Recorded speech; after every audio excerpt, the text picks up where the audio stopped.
Let's prank the two boys. So, papiliin natin sila kung saan tayo pupunta sa next nating walkathon. Ano kaya mapipili ni Kuya? Sa Ocean Park or Manila Zoo? Manila on a budget. So, eto na nga. The moment of truth. Pipili na si Kuya. Excited pa naman siya. At ang kanyang napili? Surprise! Mukhang alam na niya. Another day, another walking semi. So first time nga ni Pao pumasok dito sa market. At eto nga ang Ocean Park.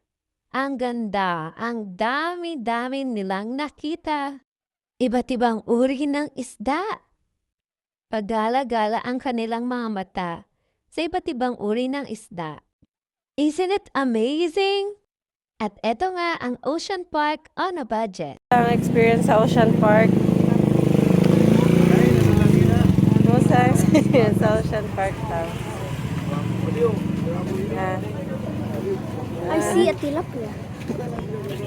Nakakagutom sa Ocean Park. So see you on our next trip. Bye!